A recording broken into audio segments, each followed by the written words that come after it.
Yo, what is up? Yo, what's up? What's up? How's it going? Oh man, I got some news for you. Yeah, I got some really crazy stuff I've been hearing. But how's it going with you, man? It's going good. Been fighting a sink for the past week, trying to get it installed, trying to find the right parts, do all that fun crap. But it will get there eventually. It's almost there. Finally got it to the point where it's connected to the water in the drain, and then had a minor little leak. So now I got Ah, to figure out where the leak's coming from. that's nuts, man. I hate that when that happens. I had a leak on my roof, and the bad part about that was it was in like a closet where I keep some of my real gems. But Mm, luckily, none of them got wet. I got a couple of nice. things that I had loose that, but I had like extras of this particular number ones, which is funny. I'm gonna do an episode on that. I'm gonna repress it back and bring it back to its glory. It's not really messed up, but that was enough for me to get up on that roof and do what I had Yeah, to do. I was like, "Yo, come on, find this leak." I come to find out because I have um an old house. It's over 100 years old. that's And I crazy. come to find out, yeah, that it was an old chimney, and apparently these chimneys, you gotta make sure that the chimney has tar around it or it cracks, and the water was just like slowly getting between the cracks and making its way into the foundation. It didn't do any damage, but Yep, I caught it, but still, I saved the comics. That's all that matters. That's my that's damn what counts. closet. Yeah, definitely. Yeah, so I don't know. So I don't know how you want to start this. So I'm just gonna go with your flow, and then we could just go Yeah. from there. So you said you had some big news. I've heard Ah, some pretty big rumors going around right now. Um, Biggest rumor I've heard is that Grant Gustin is going to replace Ezra Miller as the Flash in a post-credit scene at the end of the Flash movie. hmm. I've been hearing some buzz about that as well. Um, how likely is it? Now it depends because you gotta understand something that a lot of people don't get. James Gunn loves this film. Yeah. He loves it. In fact, James Gunn says that it was probably one of the greatest films he has ever seen, ever made. I don't even Um, thanks, man. Hey, what's up, everybody? So he was pretty much saying like he thought this was like perhaps the greatest film he has ever seen made, and this is James Gunn. I was like, what? Yeah. So, I mean, but he didn't really say anything about Ezra Miller like in a negative or positive light either. So anything's possible. I think if they're doing a reboot, it makes sense to end it in that way. Yeah. Plus, you get rid of Ezra at the same time. I mean, because let's face it, you gotta understand. Like, no matter if your people are wrong or right, you gotta stick by them. This is how they are. There's no Yep. division. That's all it is. It doesn't matter. I mean, this goes for any walk of life. I don't care what you do in your life, what profession it is. If everybody, I don't care. The guy could be wrong. Everybody sticks together. So Hollywood's kind of like the same way. Like this is why like a lot of the projects they won't give up because for them to give up is to show that they erred and they don't want to do that. I mean, it's weird. I mean, when you have that kind of money, I guess you could just act like a fool if you want. Um, And but the if you movie do it I the right have, way, yes, if you yeah, do it the continue. right way, you could Mm-hmm. write him out of the scripts, like the future, Yeah. and have no love lost with the chance of him coming back if he fixes it up. Well, look, I'll put it to you like this, right? If it's gonna be a complete reboot, you want to start with someone else straight up. Yeah. I mean, this is James Gunn's reboot now, so Yeah. he's gonna finish off the movie. But I think the whole element in this movie is just gonna reinforce the scene. I can't believe I'm saying this again. Michael Keaton's Batman's coming back. I can't believe this. It's just like if you would have told me this when I was like a little kid, I would have never believed you. I was like, no way. I'm a And grown ass man and he's did you coming back hear again. George Clooney's Batman's coming back too? I'm hearing it's gonna be like, can you picture this? This is what I'm hearing because you gotta understand. We talked about the Spider Verse already, and Yeah. it's 940 characters so far that I got, and I can't name them all. I didn't even realize it was that many. It was 820. Now it's 940. So Yeah. don't worry. Do not worry, Marvel. For when you run out, I'm gonna have plenty more. So anyway, when you're done, yeah, I'll be. yeah, it's all good. I mean, it's like Pokemon. So I believe that they're trying to capitalize on this multiversal kind of grift. If you know what I mean. That's I think what they're trying to do. They're trying to emulate what the Spider-Verse is. You understand? Yeah. So I think for what I can see and for what the marketing is saying, this is what they're doing. It's what's making the money right now. Yeah. So you got to go with the trends pretty much. You gotta go where the money is. I agree with it. I mean, I would do it. I mean, trying to get my grift on. You know what I'm saying? And I'm just still working hard. And I actually was on a set Thursday. I was having fun. I don't know if you heard of this show. It's called what is it called? East New York. Okay. And if you haven't, just look it up. Yeah, I was on that, and like I have a lot of friends in the industry and in all levels of the industry, from writers, producers, directors. I mean, I won't say names. This is why I stay anonymous for other reasons as well. But Yep. yeah, like that. I got Right? you. Yeah. So you can imagine like what I'm saying now is this is the next level of what I'm talking about. See, like if I use both of those avenues to get, this channel would just explode. But I don't want to really do that, but I'll see what happens in time. But for now, this is how I want to keep it. Yeah. And I just feel like this, I'm talking to my inside people, and they're telling me that there's five important people coming from California Monday. Okay. Tri-state area. They're coming for a meeting, but it's not a meeting. From what I hear, I mean, now this is breaking because remember, you're not hearing this from anybody else first, so pay attention, people. This is breaking news. I say this especially for this channel. We're talking about a potential of an entire shutdown of Hollywood, a humongous strike of epic proportions. This is what they're talking about. What's going to happen, and this is not coming from middle management and lower management. This is coming from the very top.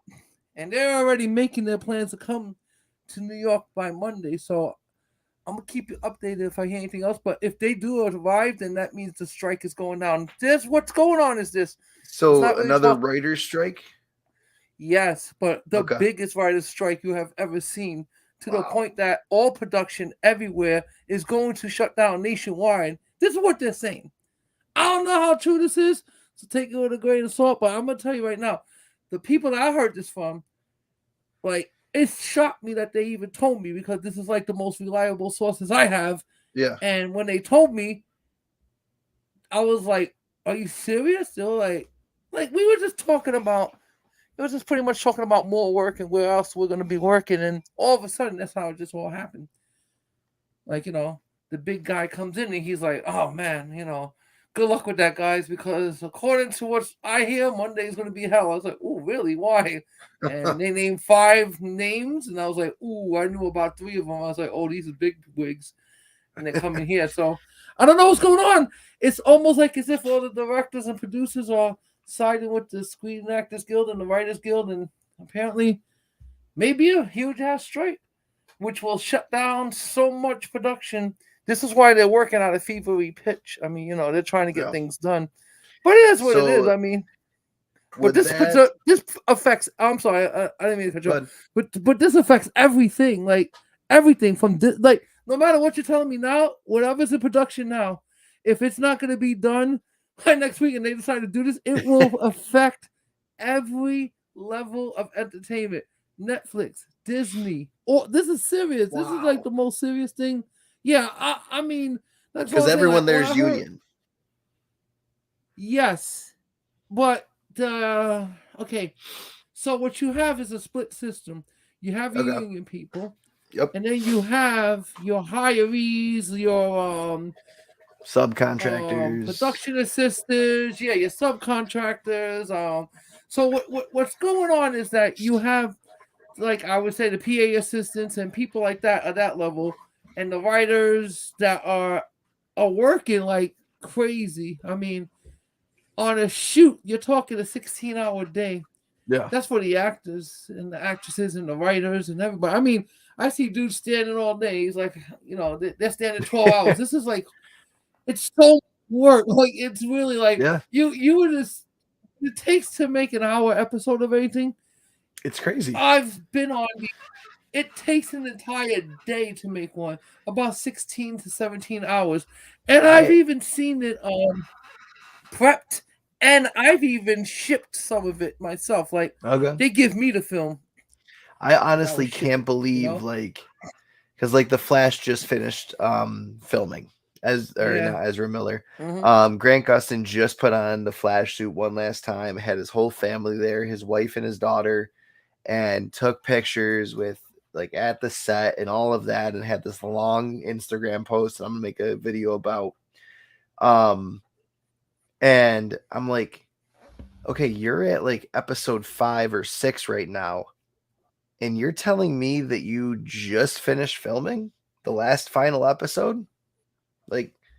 It's really that close to when filming starts to when the season airs, and then you've got these other shows that are on Amazon Prime that film in 2021 and then don't air until 2023 because it takes all that time to edit it together and stuff.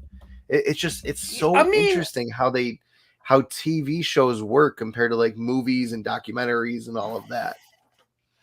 I'm gonna tell you how it is, with some of the shows, right? You can edit these things literally the same day. I mean, a show you can edit in a day or two. I mean, I've dropped film at 4 a.m. and you see if you can imagine what the troll editor will look like, the hunched over guy and old dude, that kind of that's exactly what they look like. And you drop the film off at 4 a.m. and they're up all night. I mean, I did a couple of shows. I'm really trying to remember the names of them, where they were behind by 3 episodes and they were just crunching the whole freaking night.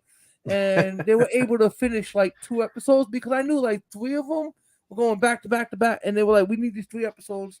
They gotta be out 2 weeks from now, and they were running behind by a week. So it was just crazy. So I mean, I've seen them do it, but it's you gotta understand, each episode it depends on what you film, 45 minutes to an hour. Yeah. A typical movie is 2.5 hours. A typical movie shoot is about 6 months.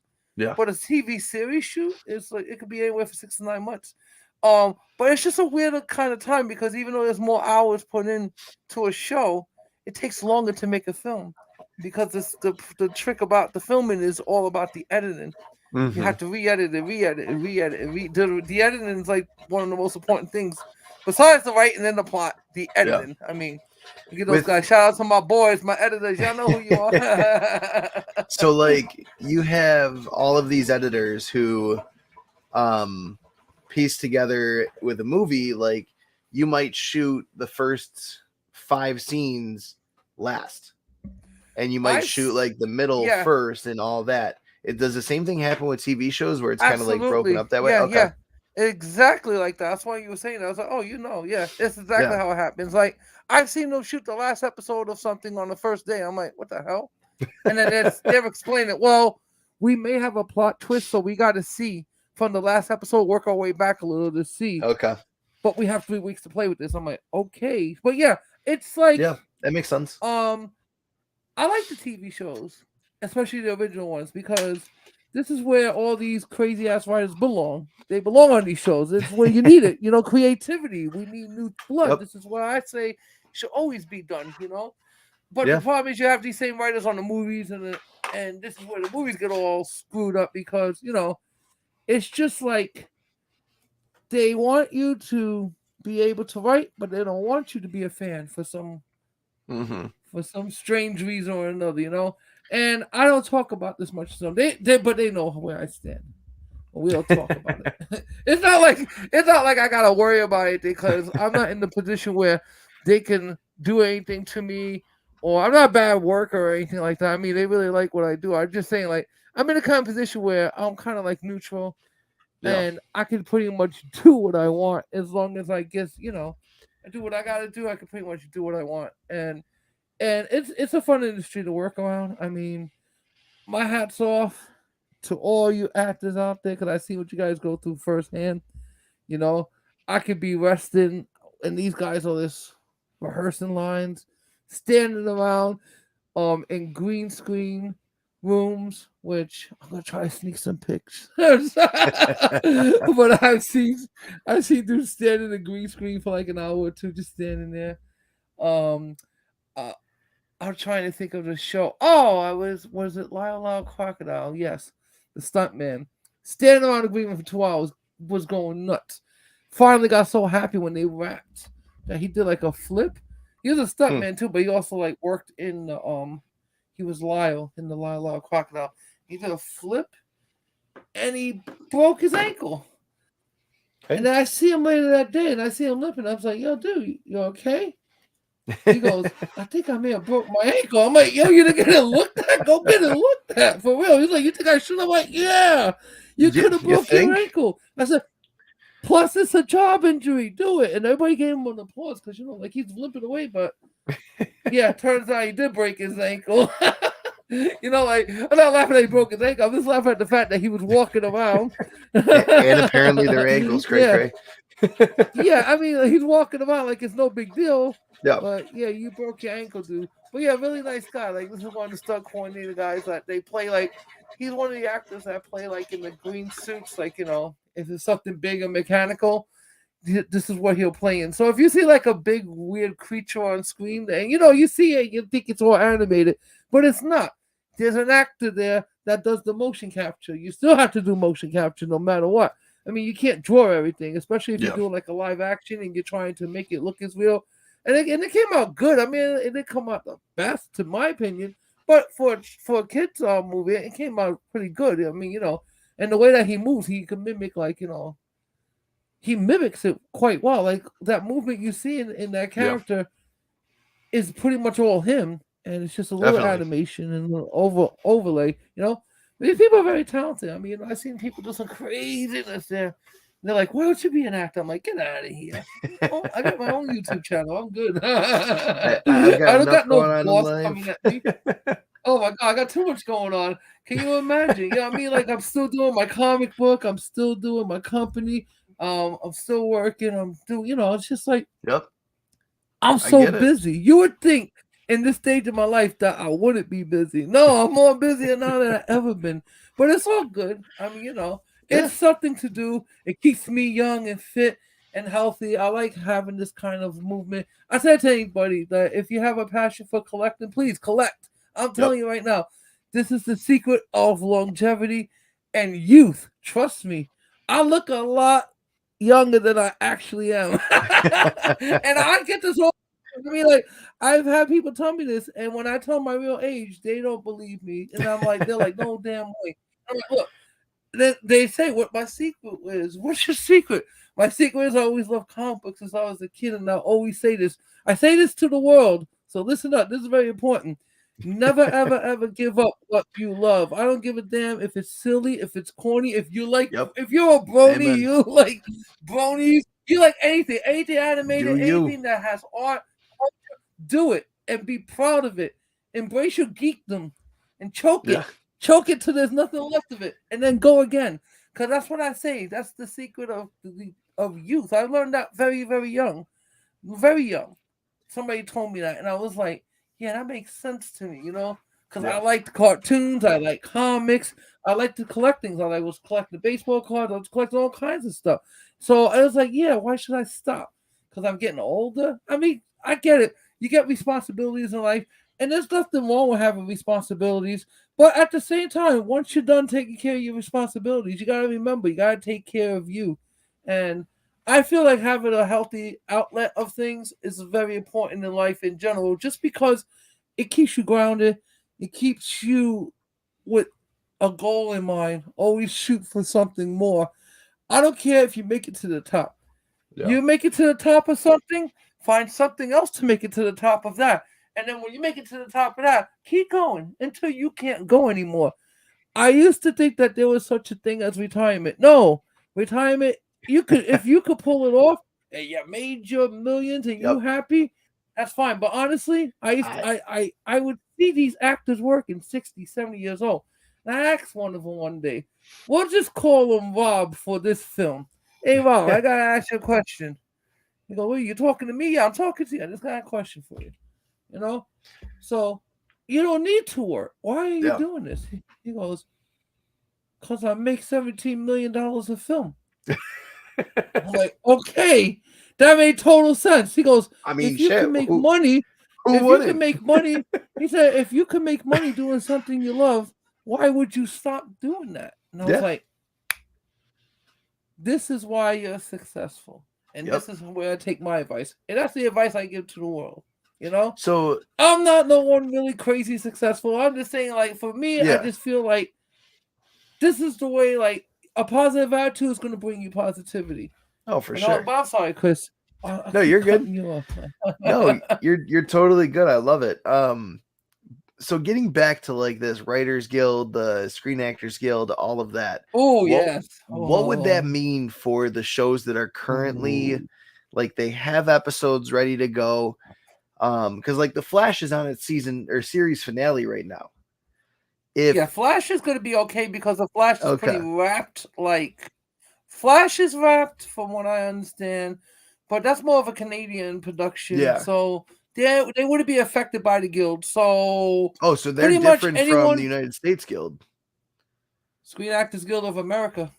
Okay. They have a Canadian Screen Actors Guild. I wasn't sure if it was like America, meaning like the Americas, like all of North America, or if it was like United States America. No.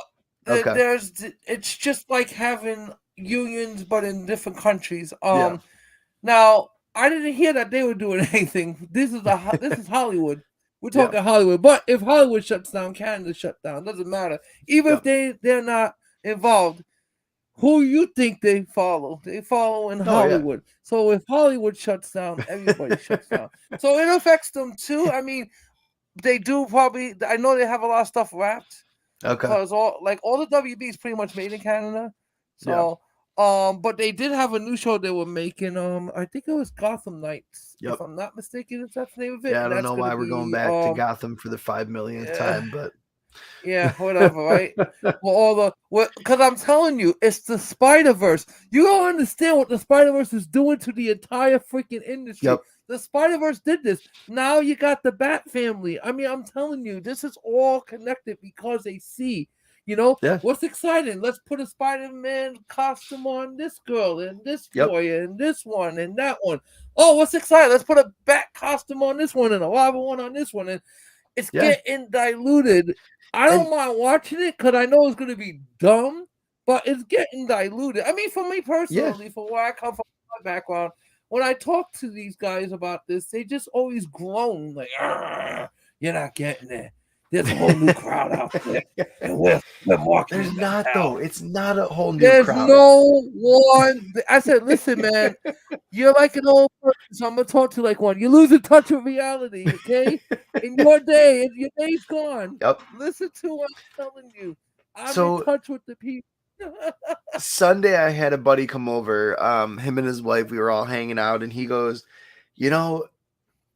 I'm excited for like the Flash movie. I'm excited to see what they do in DC, but I don't know. I've never loved a Batman actor. And I was like, what do you mean by that? Like Christian Bale nailed it. Like he did really well with that character. And he goes, no, he didn't. He did the best that anyone else has ever done. But I don't, and he said flat out, I don't feel like anyone has ever truly played Batman the way perfectly that he has been described in the comics, portrayed in the comics. And like no one has fit that, yes, this is Batman.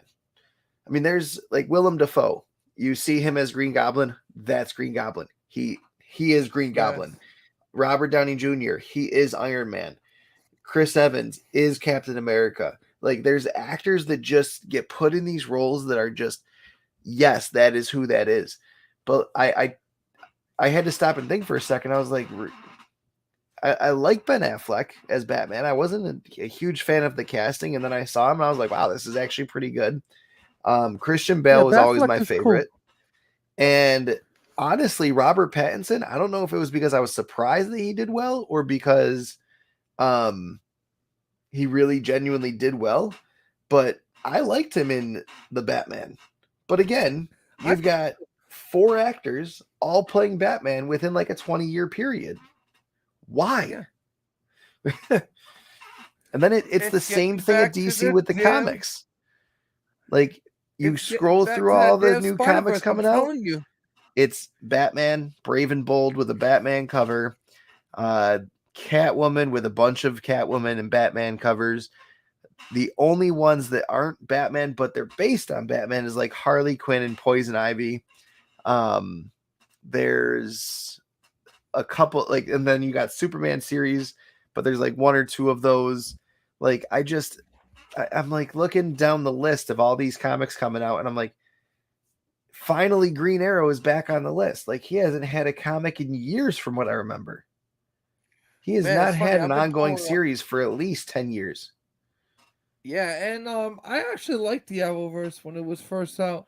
You know, I just believe like what happened with that is just over time everything gets diluted. I mean, you gotta strike when the iron's hot, but you gotta know when to hold them, know when to fold them. That's it. You gotta know when to run. That's it. I think a lot of things become complacent after a while, and this is the problem with reality in life.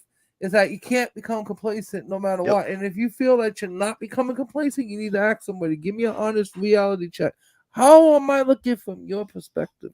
You know, I think a lot of people, it comes down to, from what I can see, it's more like a pride thing. Like, you know, you're not trying no one's pride, but people get their emotions hurt too much. And I just feel like, this is just a business. Let's just, you know, I don't care about like, the reasoning that they have to do what they want is pretty much, you gotta understand, it will take you years to do what they're trying to do. You buy an intellectual property, you have a built-in audience, and you just slowly chip away at it.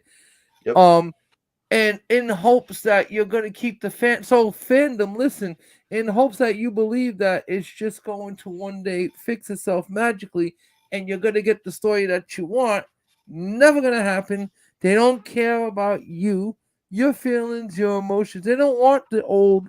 Like, we're considered now the old school, believe it or not. Trust me, we are. We're the dinosaurs. I don't know how the hell that happened, but that's what, in their eyes, that's what we are. But they don't understand. We hold the most money. So it's all good. If you want to keep walking into an industry, an institution, a culture, a people, whatever you call in your customer base that isn't there, you want to keep walking into the air, that's fine.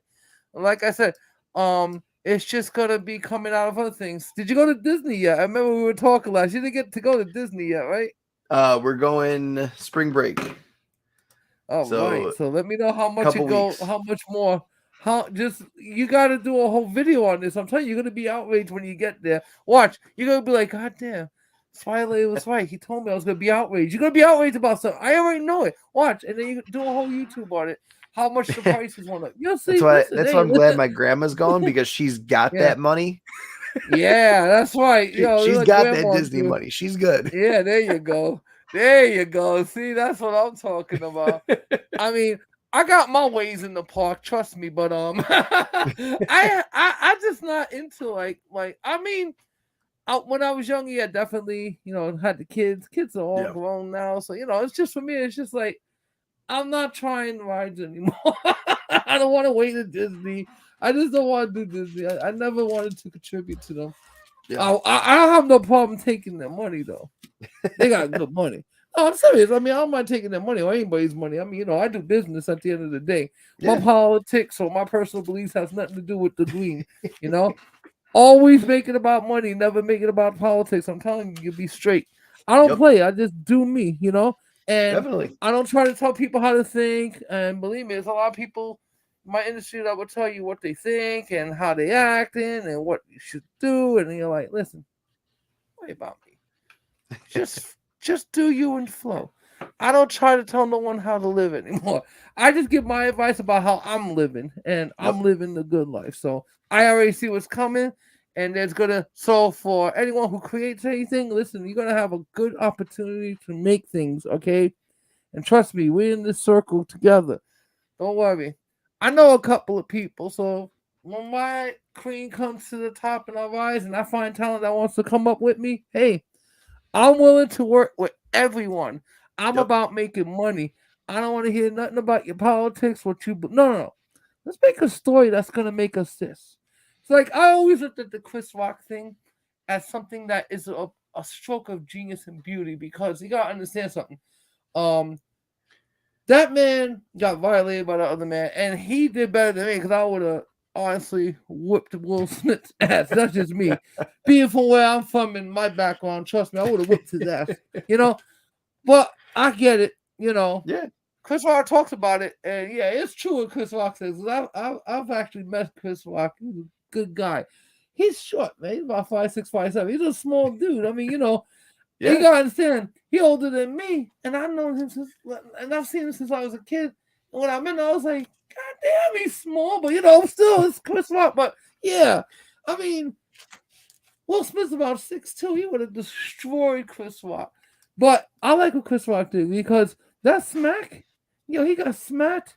He already made $30 million off of Netflix special. 20 million, he got $10 million bonus. He made 20 million before. He already made like 50 million with Netflix just for doing 2 specials. And That's this second crazy. one got him set. So you know what? Good for you. Good for you, Chris Rock. That's right. And you Keep talk shit doing about you. and you talk shit about him, his wife, and everybody else that's been involved for as long as you want because you Yep. earned that. And he earned every bit of that. Yo, come smack me. I take $1 million. I would have beat his ass, but I thought about it. I'm gonna learn from Chris Rock. I'm not fighting back. I'm gonna get paid. That's it. That's Because what's he up. did it right. He's still silent. He's still silent. He knew. He was like, "You come back to me with the right number, and then I'll talk to you." You know. But Hollywood's just a crazy place, man. It's getting to the point where the pandemic really like screwed up a lot of people's heads. Yeah. I mean, like, I knew this was gonna happen too. I kept saying this to the missus. I kept telling her, I was like, you know, you're gonna see for the first time in history a whole psychological breakdown. She goes, what do you mean? I said, because human beings, I mean, YouTube kind of helped a lot of people. I mean, it helped build my channel up. I'm pretty sure it helped build Joe's up as like thousands of people, which is why they're making it so goddamn hard. No, it's all good. I love the hustle. But as we all coming up together, the reason why that happened was because of the pandemic. And I feel like a lot of people just got locked in with nothing to do and no direction and no goals Yeah. and no plans. And they started losing their minds to when they got back out into society. Everyone Yep. forgot how to act. I said, wait a minute. No one Am wanted I to supposed figure out how to be human beings anymore. Yeah, they got so used to being on their own that they forgot how to act. And I Yep. just look at people and I'm like, I just never stopped going out. I mean, I just kept doing me, you know, like, oh, I love Yep. that time, man. I really miss it. The traffic, there was none. I loved it. You could drive anywhere. It was just clear roads. I didn't care. I always say this to everyone. Listen, no, everybody was like, can we drive? Can we not drive? Is it all right? Listen, I got in my car and I drove because I always say one thing. We're a free American society. It's always better to ask for forgiveness than to ask for permission. That's what's up. That's it. I was just like, okay, well, I don't see nothing that says I can't drive around. So I got my, and it was a bet. Oh, I used to go all the time, just go and like get everything done. Yep. No lines, no nothing. People were afraid to go in and out. I'm like, look, everybody's like, oh, you're gonna get it. I'm like, look, if I get it and I die from it, I ain't worried about it. That's it. I lived a life, no big deal. I mean, you know, I'm not gonna worry about things. I'm not saying that it's not serious to worry about. What I'm saying is that in my life, I'm already done worrying about it. I got over that. I'm having the barbecues and the pool parties. That's it. Someone got mad at me and on Facebook, and they're like, "Why aren't you're really not wearing a mask when you go out in public?" I was like, "No, because What no the one's hell? there. Why am I gonna wear a mask when no one's there?" Yeah, you see that? Like, look, I'm not no damn CDC expert, okay? Not by the least, but I'm gonna be honest. I wear this mask for aesthetic purposes, okay? No Yep. other reason. I'm not worried about getting COVID in my own house. But I certainly as hell ain't walking outside by myself where there's like fresh air and there's no one around me with a mask on. You Yeah. know, like it's real simple. The mask, look, if you both not if everyone's not wearing a mask, the mask ain't gonna do you no good because you're not wearing a mask for you not to catch something.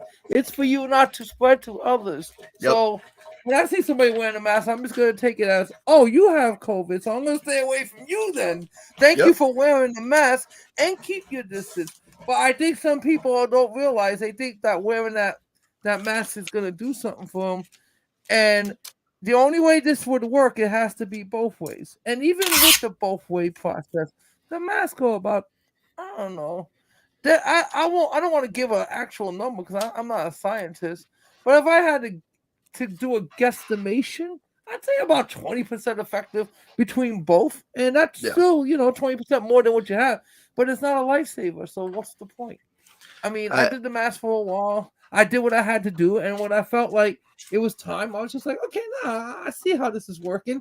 It's like having the flu, just a lot mhm. more worse. And if you got it, you know, and I got it, and I'll be honest, when I had it, I didn't even know I had it. I just felt a little Yeah. dizzy getting out the pool, and I was like, oh, this must be it. That's it. I think I slept it off a couple hours later. That's it, and I was like, okay, well, all right, that was that. I mean, that was the variant, and that I guess was the light one or whatever. It Yeah. wasn't at the beginning of this. I just pretty much stood isolated from people and did what I had to do. And Yep. I just didn't let it affect me because I already knew that we were going to see nothing but chaos when the doors open back up, and Oh yeah. and you're starting to see it. I mean, it started about last year, but now you really starting to see it ramp up. I love it. Uh, I'm not saying I love the chaos because I'm just saying, like, I know what's going on and understand. I love how people, like, they're gonna figure it out eventually. yep. This is what I'm trying to tell everybody. Just it's okay.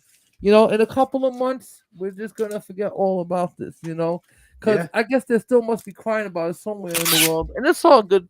Shout out to anybody who had it, who fought it, who So lived. That's it. We here. We don't care.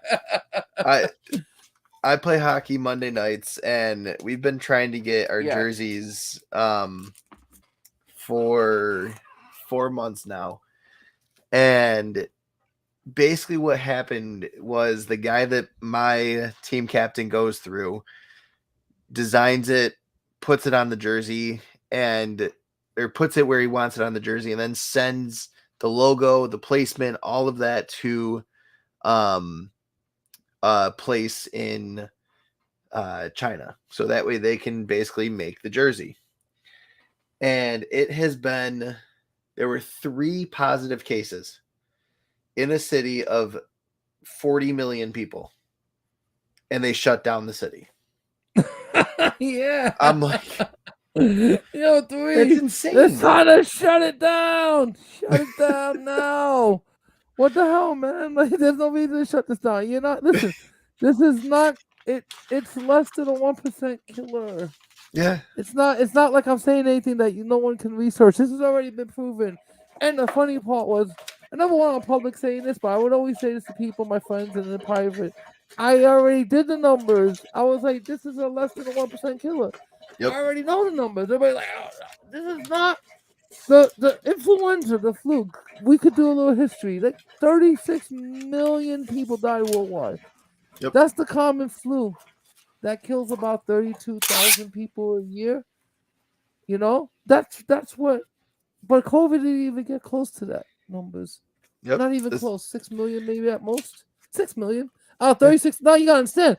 At that time, the population of the planet was 2.1 billion people. So now we're talking 8.4 billion right now. So if we had to actually do the numbers of 36 million, I would multiply that by a factor of 4 in today's numbers.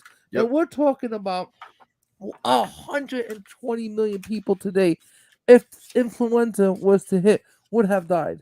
Yeah. But this is COVID, so it's not as potent as influenza was. the Spanish flu when it first came up. So it becomes an interesting conundrum because then you start to look and I'm like, okay, well, here's my numbers. This is what I got. I ran my numbers for a year and I got 1%. I was like, okay. So, and I think it's even less than that now. I think it's a 0.005% killer. I just a mathematical person. I like analytics. Same here. Like if I'm gonna, well, yeah, you're a teacher. That's right. So I teach math. So, oh, perfect. I was I was an actual in college. I was a calculus tutor. Like what happened was, I did math. I was always good at math. I guess when I got to college, I must have forgot some algebra trig, and I started. Yeah, so okay, so now you know what I'm talking about. I went to the lab, and the next thing I know, like 2 months later, I was tutoring other students. It was funny, because I remembered it quickly. So yeah, that's funny because I'm glad I'm not the only one that happened to. But yeah, I had that happen to me and a couple of friends. We just like became so good at it, and we started like really like okay.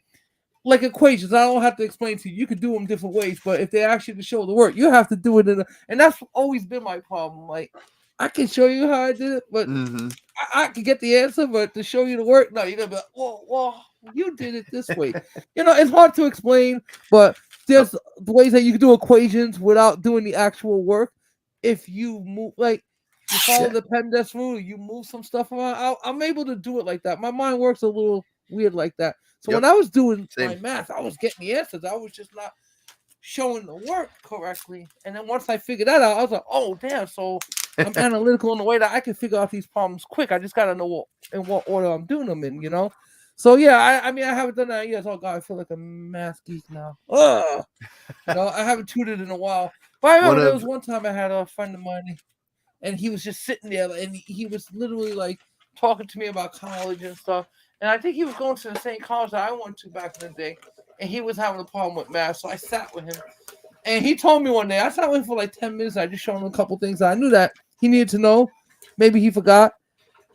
And he comes to me like about maybe like a couple weeks later. He goes, you taught me more in that 15 minutes than I learned in the first 10 years of school. I was like, what? No.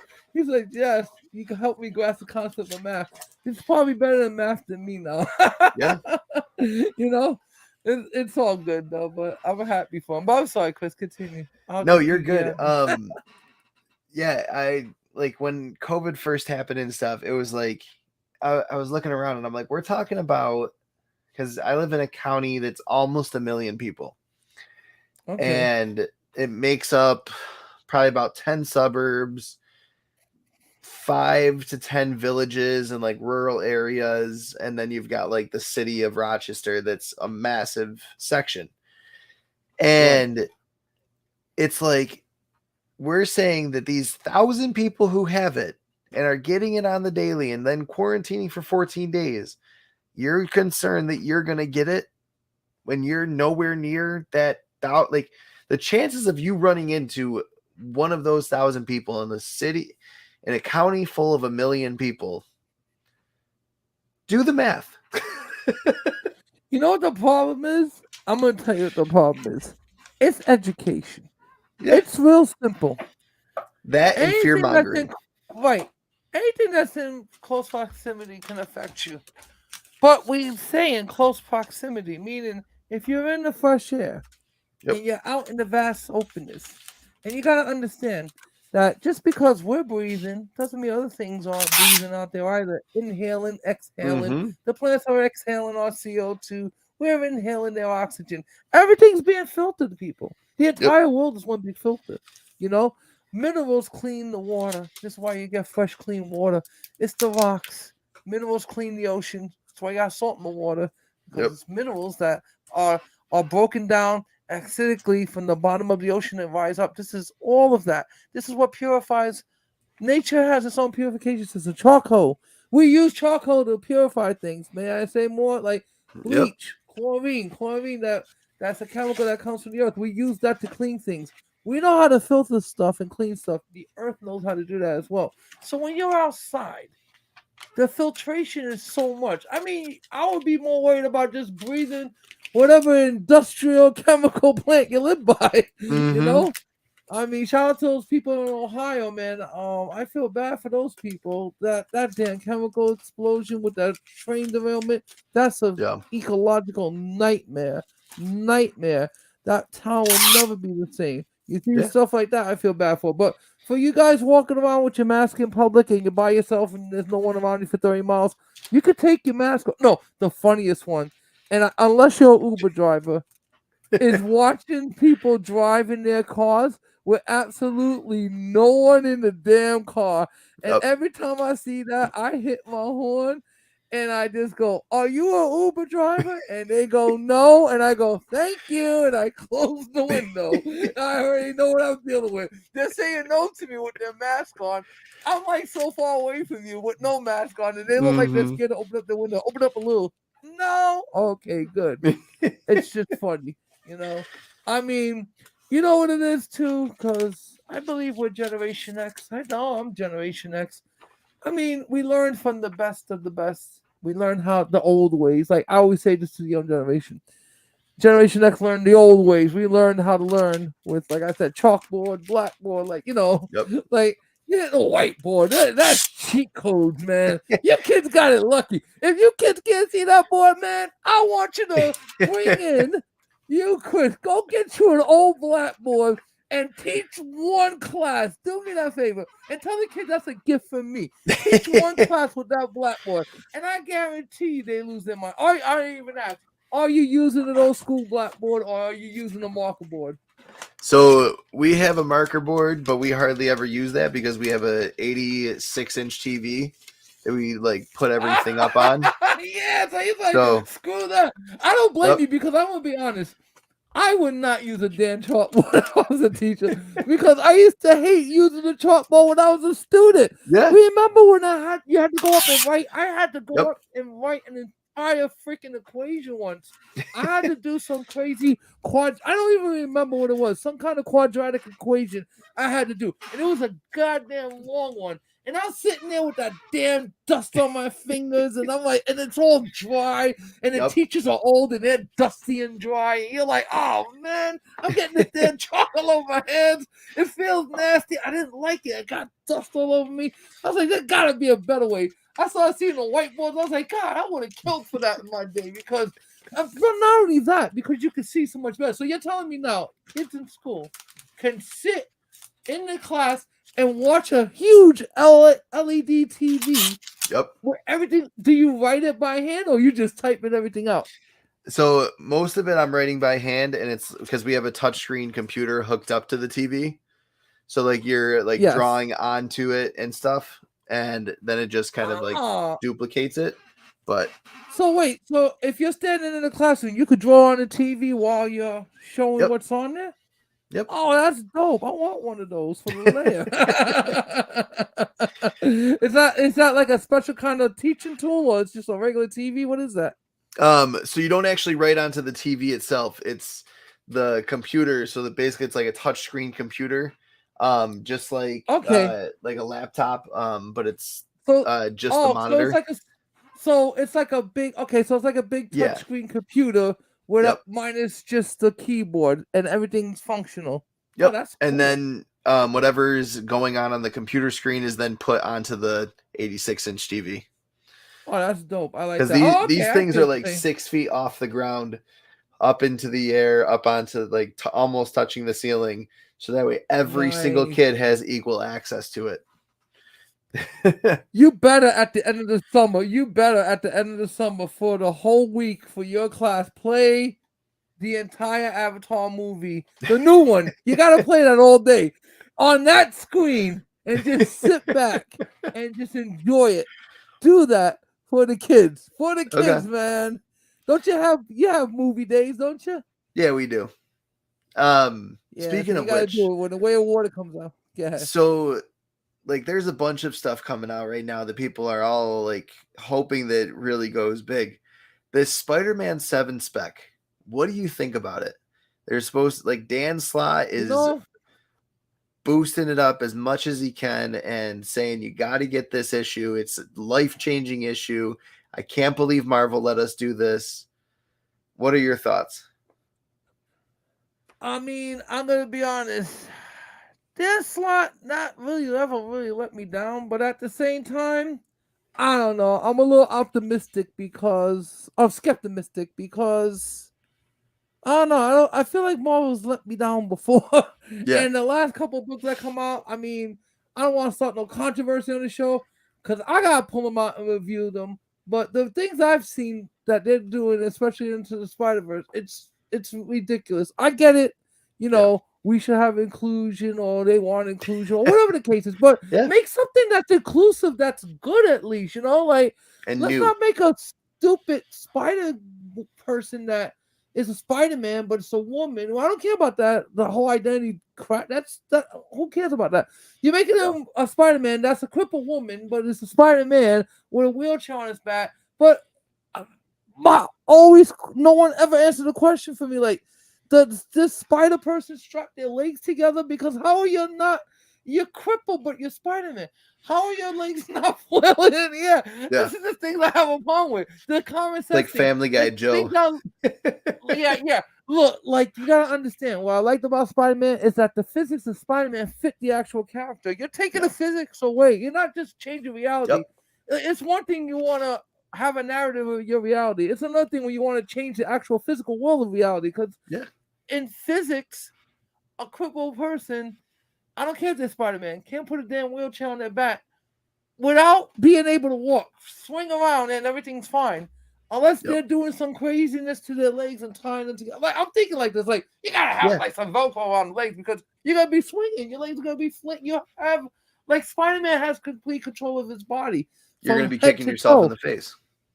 Yeah, exactly. Or kicking somebody, kicking all over the place. You're gonna break your legs. I'm like, what's wrong with you people? Why are you making up this fantasy nonsense? Make a real person, like, and you just had to like put the wheelchair person there. Look, wheelchair people. I don't know if do you feel like that this is a character that I would feel insulted personally because it's insulted to someone's intelligence to believe that. So anyway, get back to banana slot. So I feel like this. Until I see it, I'm not gonna give no comment on it. I have to actually read this to tell you what I honestly think. Because I don't trust anything I've been hearing lately. I'm really not like feeling I'll say it in my videos so you can see like I still collect everything to this day. But I mean, unless it's a variant, I'm really not messing with it because the stories are crap. The Venom's alright. I like the Venom, what they're doing with the Kang. Kang's training Venom God. I like that stuff. You know, but this is the same guys that have had this franchise for over 25 years anyway. So they already know what they're doing. They're mint. You know, their team's mint. They know what they're doing. They're not all great guys, but they're mint as far as what they're doing with their characters. Yeah. They know what to do. They know what's up. But the Spider-Verse, that's where everything gets crazy because the Spider-Verse, everything's just so... Because you can go in so many different directions, and that's the problem with having too much of a good thing. Trust me, I have too much of a good thing. I'm looking at piles right now I can't get rid of, and it is too much of a good thing. Let's see. I got all these damn books I haven't put away yet. Like these are just books this is nothing. This is nothing. Nothing. This is absolutely nothing I have.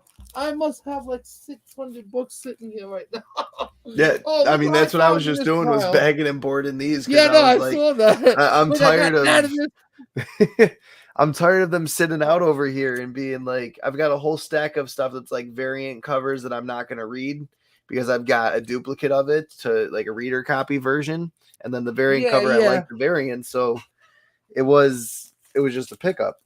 I mean, there's you see, I got a couple comics I'm getting ready to send to CGC because I'm not sure if I should even be up with them. Like that beautiful cover. I'm not gonna. Oh, you want to see? You want to see? Oh, it's funny. You want to know what I'm holding? Wait, put that back up on the screen. Put it up on the screen. Look what I'm holding. There you go. Look at that. That wasn't even planned. That was the next book that was up. When you saw that, I was like, oh, this is nice. Yeah, and then in a couple. Where's the other one I just had? This one. Just because I love this cover. Oh man, I got that. I picked up a duplicate of it. I love this cover. It's wait a beautiful. minute, hold on. Give me 1 second. Oh boy. But like this is the ongoing series we're talking about right now, and one of the biggest things that was said to me when I first got into comics was I was looking for this. I do believe I have this in the CGC somewhere, which you just Okay. showed me. I have that in the CGC somewhere. But So that's what I not- was just found it. what I I was don't know just how I saying got was that. like when I first That's got a into Dan Slott comics, one, right? yep, someone was saying to me, they're like, if any comic comes along and people are talking it up to the point where they're talking it up too much, it's probably too good to be true. It's not worth picking up, or it might be worth picking up one issue and reading it, or reading it digitally. And that's what I'm kind of worried about is like when Miles Morales was first introduced, before anyone knew that he was coming out, did they say, hey, there's a new character coming out?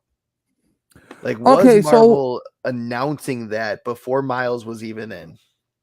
Okay, so with Miles Morales, what they did was they actually, I don't know if you remember Kid Arachnid. Okay, yep. That is Miles Morales. But Oh. this was like Kid Arachnid's Miles Morales. This was their like attempt to see how that would take off. And I don't know exactly what happened with Kid Arachnid, but that story was kind of scrapped, and this is how Miles Morales is born. Matter of fact, wait, I got something where I'm going to show you. Check this out. Hold on. And it's got to do with what we're talking about. Yeah. Okay. Because I was just wondering, because like, I mean, if Marvel didn't decide to do that, then so we have a Kid Arachnid figure. I'm gonna show it to you right now. Yep. Now this one's very rare because look at his chest. Oh yeah. He's like that missing. gold. No, he's missing the spider, and I'll show you because I have one. I have one right next to me that's out of the box. This is Kid Arachnid. Okay. See that? See the spider? Yep. I found this and I was Holy shit. I was like, oh my god, yep. I found that. So look, right? Yeah. That's what he's supposed to look like. The same guy. This one's missing his spider. And I checked this against others. And that was before they announced Miles Morales. Yeah. This is Kid Arachnid. And this is what he's supposed to look like. So I'll read to you what it says about Kid Arachnid. It says Miles Morales has super walk crawling abilities, but his name was not Spider-Man first. It was Kid Arachnid. He gets the Spider-Man name from the Ultimate Fallout. Yep. That's how he becomes the new Spider-Man. But when he first gets that name, no one wants to call him Spider-Man, and they think it's in bad taste. Yeah. That he's actually using the name. But yeah, he was pretty much Kid Arachnid.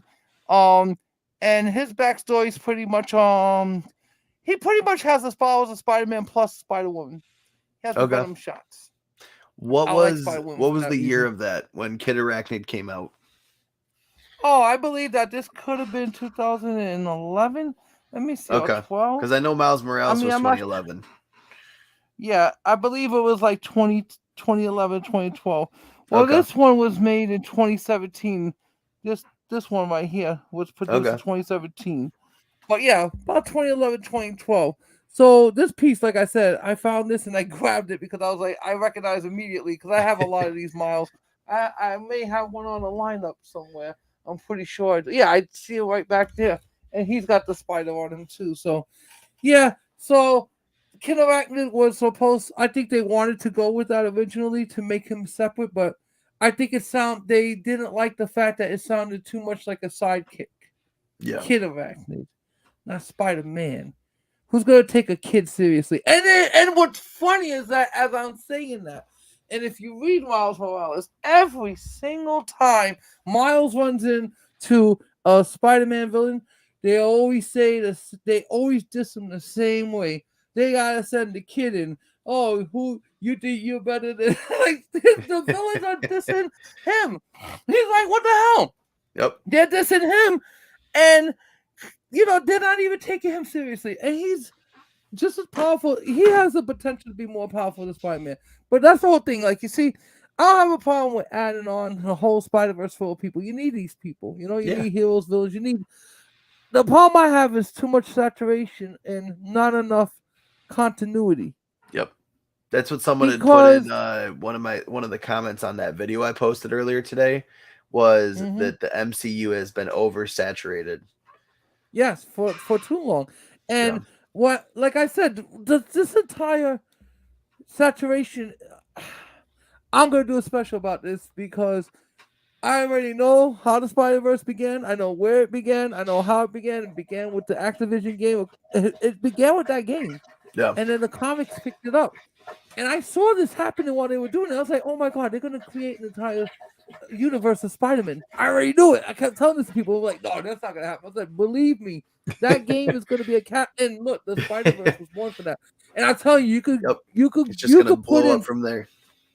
Look, you could hashtag anytime the Spider Verse is standing strong. Hashtag that on any of your videos, and look how many times that thing's been put up there online. The majority of those are mine, by the way. So that's why I'm telling you that. If you use the hashtag that, you'll see.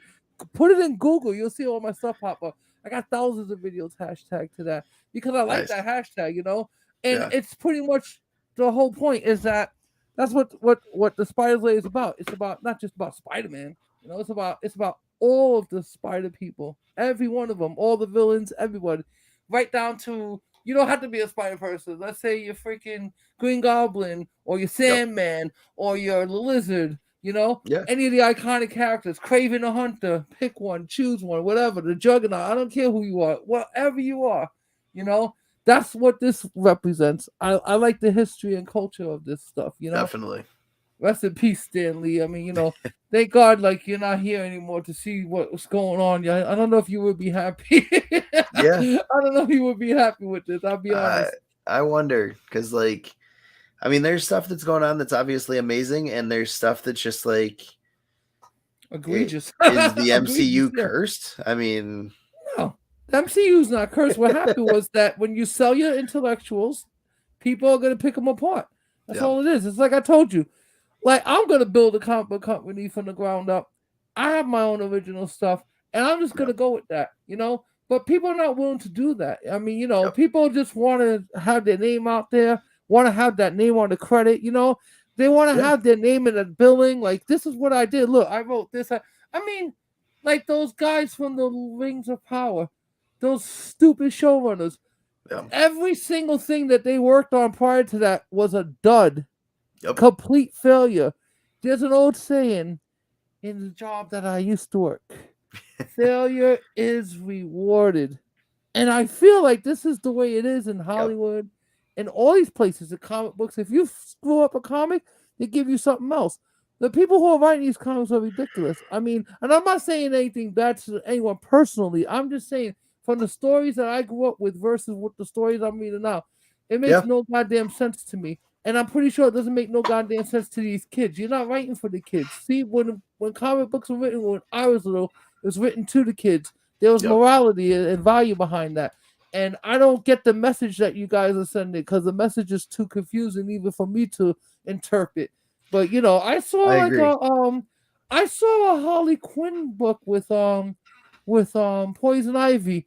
And I know they're playing off the DC the HBO Max series, Yep. but you know, it's like a comic and it's like no one like I'm not reading this to see like these two getting it on in the comics. Like when I was picking up comics when I was younger, like you would see like the Spider-Man that I was picking up back in the day, you would see the Black Cat. You're like, oh, she's Yeah. cute, you know, but that's it. Like you need a little sexual tension there, and that's it. But you get right Yep. back to the story.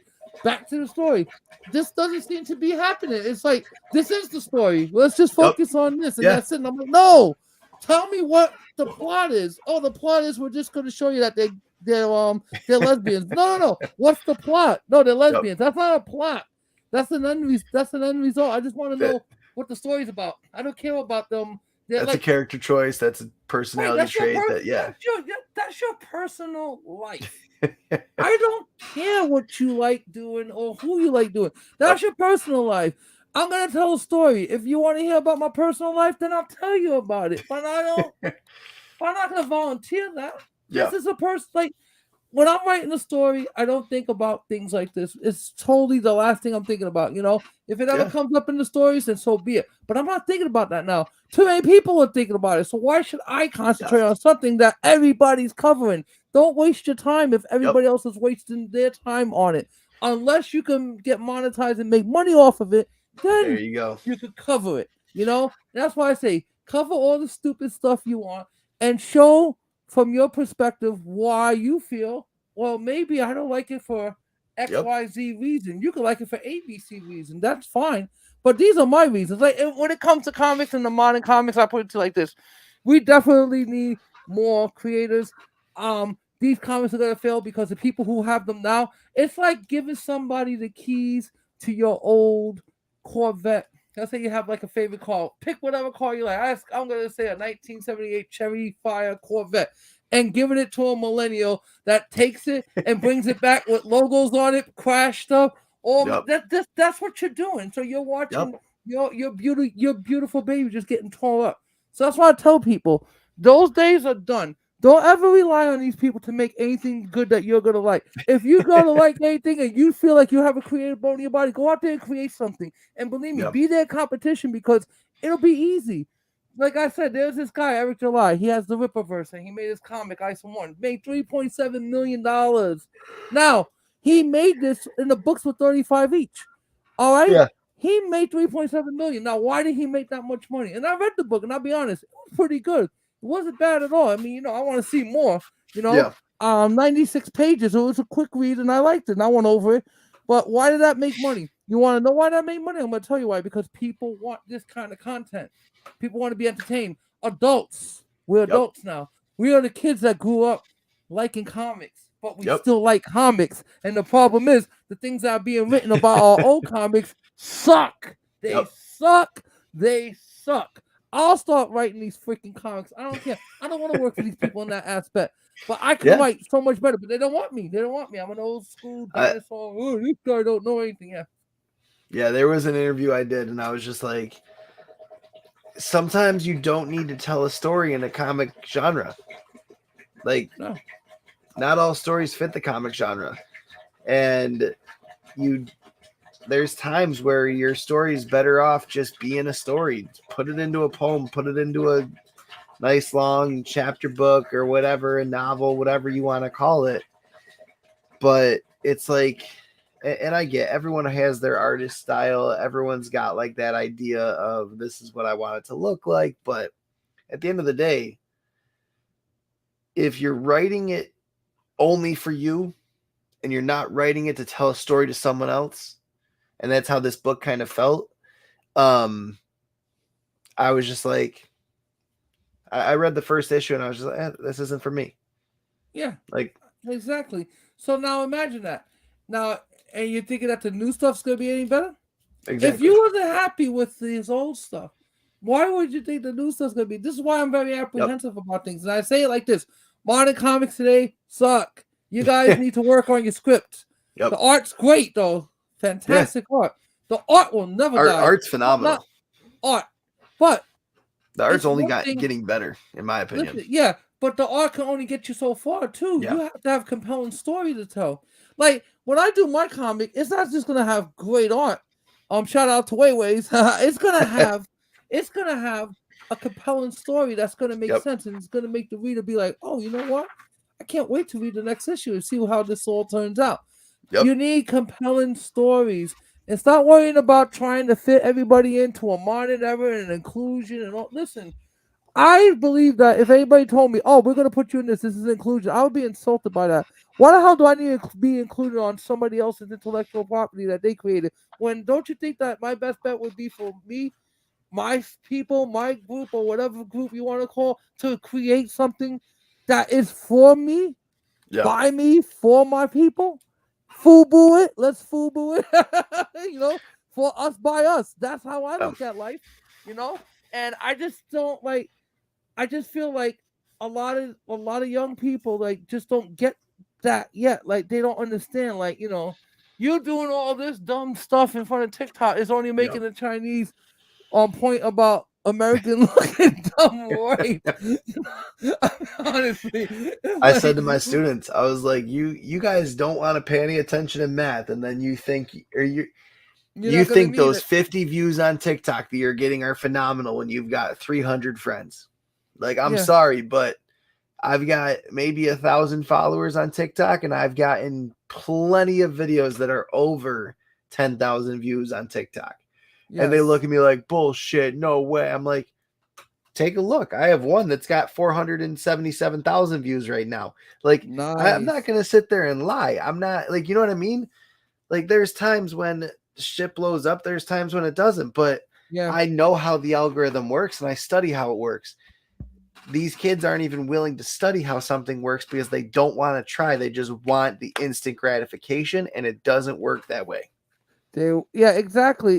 It's like the worth ethic is gone for some Yep. reason. I mean, like I said, I was very. This is why I could take technology and just exploit it to its fullest potential and benefit from it in so many ways. Like I try to teach this to people, and they don't grasp the concept. And I started to figure it out. Like I Yep. said, because we were taught from like real teachers in our Yep. day. Not saying that we're not a real teacher, but I mean, No, like I get what you we mean. had to learn Yep. a method without having the assistance of computers. I mean, I didn't see no computers until like I was pretty much um a freshman in college, and that's when I started seeing very little computers at that point. But now you're talking. I went an entire grammar school up to high school with no the closest thing I had to a computer was my old school Casio handy dandy calculator watch, and Yep. every nerd had one, and we rocked it well. Believe me, I used to go to clubs with my Casio watch on. I didn't care. I was proud of that thing. Yeah. So I mean, that's the only thing we had. That's it. A calculator, if you're lucky. Everything else you had to figure out on your own. You had to be able to take good notes. You had to be able to dictate well, to be able to pay attention to what somebody's saying and comprehend what that person's saying, and to ask the question over if you didn't get it. And I feel like the young right now, they're very apprehensive, they're very quiet, they're very withdrawn within. I mean, I can imagine you being a teacher. I would be frustrated being a teacher. Somebody asks a question, like, come on, stop being Yeah. so withdrawn in. Don't be shy. Get up and talk. This is how the world works. No one's going to give you anything. You got to go get it, you know? And a lot of these Yep. kids, that's the problem. They want instant gratification. They want everything given to them. And they feel everything that is in society should be theirs. Complain to you about it all day, but don't have a plan about how they're going to get theirs. And I tell Exactly. to every young person, you can do whatever you want, and the only person that stops you from doing anything in life is you, because you Yep. can make up a million excuses that could be valid. But you know what? I've known a lot of people that have gone through struggles. I've gone through struggles. You've gone through struggles. Mm-hmm. We all go through struggles. That's not the issue. The issue is making it through that struggle. Yep. That's how you learn. Because when you come out the other side, now you become a better person. You just learn something about yourself. You know, you're never gonna Yeah. know how you're gonna do in a situation until you're in that situation, and Yep. you can't be afraid of confrontation. I feel like the young just feel I don't know. Maybe they giving up. Maybe they feel like they don't have a chance. I mean, I've got I yelled don't at know by what the it young. is. They're like, oh, you guys took everything from us. I'm like, what the hell are you talking about? I didn't take nothing from you guys. Listen, I learned from the boomers. I'm Generation X. We learned from the best. Yeah. The boomers who learned from the greatest generation. And this is passed on, and I'm passing it down to you, but you guys refuse to grasp this concept of Yep. reality. No, the patriarchy's evil. Yeah, okay. Like it's like watching these women who watched the video today, right? I know it's totally off topic, but I don't mind talking about this. I watched this video today, right? I don't know what channel it was on. The woman's car broke down, and she was on her phone having a panic attack, crying, screaming in the middle of nowhere, causing a ditch in the snow. She Wow. didn't know what, like, you're sitting there filming this and putting it on YouTube or whatever, Yep. Facebook Live, and all she had to do was use that same freaking tool that you're Yep. streaming with, and put on the function called the telephone, and they got 3 numbers you can dial. It's called 911. Had she done that, she would have been fine. But she's sitting there crying for like Yep. 5-10 minutes, and it's like I'm like, what the hell? Like, are you? This is the Yeah. survival mechanism of this country. Oh my god. I Oh my honestly god. believe that now that like our 90s babies are who were raised by Generation X are now raising their kids, the next 10 years will be very interesting to see how these this next generation of kids, not these Gen Z kids who are raised by the fake Gen X, that early millennial, all that BS. Yes. Like Yeah, all no, of that. I call them the in-betweens. Yeah, they're the Yeah. in-betweens between Generation X and the millennials. Yeah. That in-between, yeah, I don't they were born in such a screwed up, they really don't have Yep. they don't fit anywhere. I call them the rejects. No, I'm kidding. Yeah, like you guys are not the rejects. The ones I know though are the rejects though. But on And they that act the note, same I'm way. gonna They're go in the, play some Harry yeah. Potter and fall asleep. Oh right, yeah. I don't know what I'm doing right now. I think I may do some God of War later for sure. There you go. I'm gonna probably start a show soon. I just oh, I will say this much though. If I do go back to work, I can still do this live. I'm gonna bring the laptop with me. Okay. And we'll see if we can just get a little sneak peek footage. Can't show There you much, go. but I'll if I'm caught up one of those days, I'll have everything with me and we'll be able to stream. If I can't show my face, don't worry about it. I'll still be able to do the show, but I'm pretty Yep. sure we're gonna be able to work something out. This is gonna be fun. You're gonna Yeah, get and to see some craziness. Monday night, if this strike does happen, like if this is going down, we should do a breaking news thing Monday night or Tuesday night. That'd be really cool. I'm gonna keep you appraised of it for the whole week. So Mondays when they're supposed to come, and I don't know how long everything's supposed to take, but if they do show up Monday, that means that from what I got gathered, was pretty legit. And I gotta tell you, what I got, the source is so high. Yeah. It's literally like it's all. I'm pretty sure it's a guarantee. I mean, that's how high the source is. Like, I'm pretty sure something's. If a strike doesn't happen, they definitely come in to do some kind of tentative deal. But it's gonna hit the media. So you heard it here first. So hey, Yeah. I hope the contracts are up, right?